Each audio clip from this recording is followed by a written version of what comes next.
स्वराज्य एवं जनतंत्र की जननी है। मतलब वो कह रहे हैं कि जो आज के समय में जो सब्जेक्ट्स हैं, मतलब जो विषय जो हम लोग पढ़ते हैं, जैसे कि गणित, मैथ्स हो गया, विज्ञान, साइंस हो गया, स्वराज्य मतलब पॉलिटिकल, जनतंत्र मतलब जियोग्राफी और बायोलॉजी, ये सब जो हमारे सब्जेक्ट्स हैं उनकी जननी मतलब उनकी जो माता है, वो इस प्रकार भारत माता, मदर इंडिया बहुत तरह से हम सबकी माता है।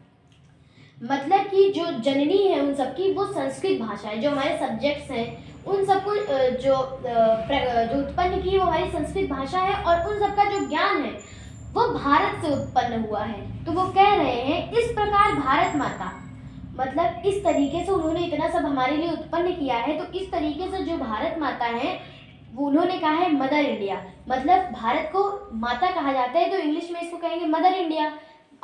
भारत माता बहुत तरह से हम सबकी माता है।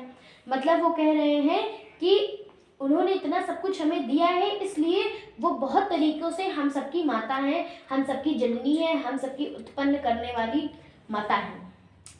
अगर मुझसे पूछा जाए कि इस पृथ्वी पर पूर्ण विकसित मानव ज्ञान कहाँ है? जीवन के सभी गूढ़ प्रश्नों पर गहन चिंतन कर उसका समाधान खोजा गया है। तो मैं भारत का नाम लूंगा। यह उन लोगों के लिए भी उपयोगी है जिन्होंने प्लाटो और कांत का अध्ययन किया है। मैक्स मूलर जर्मन दार्शनिक।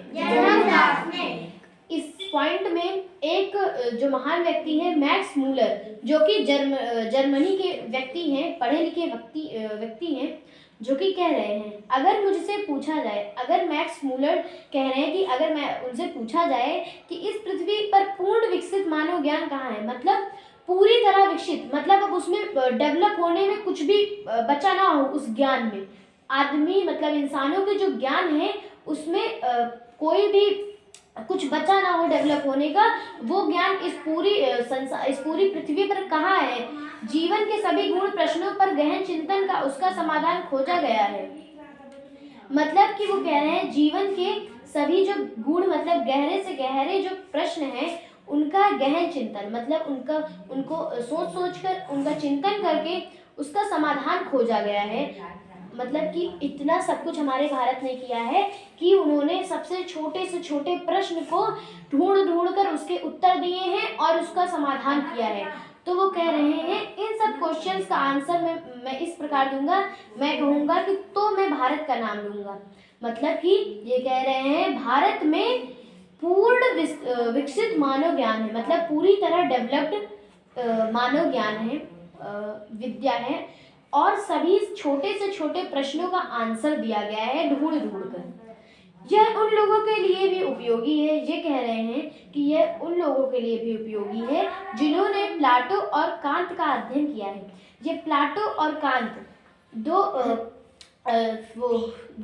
ग्रह हैं, मतलब कि दो प्लैनेट हैं जिनका अध्ययन किया, मतलब जिनको उन्होंने मतलब बहुत सारे लोगों ने उनके बारे में पढ़ा होगा। तो ये कह रहे हैं कि जिन्होंने प्लाटो और कांत के लिए पढ़ाई की है, तो भारत का जो विकसित ज्ञान कोश है वो उनके लिए भी उपयोगी है। मतलब कि अगर वो जो भारत के विकसित ज्ञान कोश को पढ़ेंगे तो उनको उससे भी प्लाटो और कांत के लिए भी जानकारी मिलेगी। मतलब भारत में इतना ज़्यादा विकसित ज्ञान कोश है। गीता वह गुलदस्ता है जिसमें वेदों और उपनिषदों के सभी आध्यात्मिक ज्ञान पुष्प सजे हुए हैं। स्वामी विवेकानंद भारत। अब इस पॉइंट को स्वामी विवेकानंद जी कह रहे हैं, जो कि हमारे भारत के महान व्यक्ति थे, महान संत थे। वो कह रहे हैं कि गीता वह गुलदस्ता है, मतलब गुलदस्ता आप लोग समझते हैं फ्लावर पॉट, मतलब कि जिसमें हमारे फ्लावर्स रखे जाते हैं। तो कह रहे हैं गीता वह गुलदस्ता है जिसमें वेदों और उपनिषदों के सभी आध्यात्मिक ज्ञान पुष्प सजे हुए हैं। मतलब वेदों और उपनिषदों के सभी आध्यात्मिक ज्ञान पुष्प सजे हुए हैं। मतलब कह रहे हैं कि गीता वह गुलदस्ता है जिसमें वेद पुराण ग्रंथ ये सब और उपनिषदों मतलब साहित्य, उपनिषद भी एक कृति है, एक रचना है जो कि बहुत बड़े बड़े महान व्यक्तियों द्वारा की गई है। उन सभी का आध्यात्मिक ज्ञान, उन सभी का जो निचोड़ है, मतलब उन सभी का जो ज्ञान है वो सजे हुए हैं।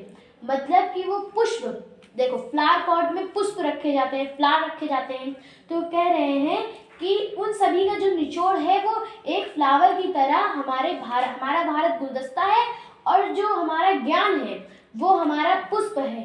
तो वो दोनों मिलकर एक गुलदस्ता बनाते हैं, एक फ्लावर पॉट बनाते हैं।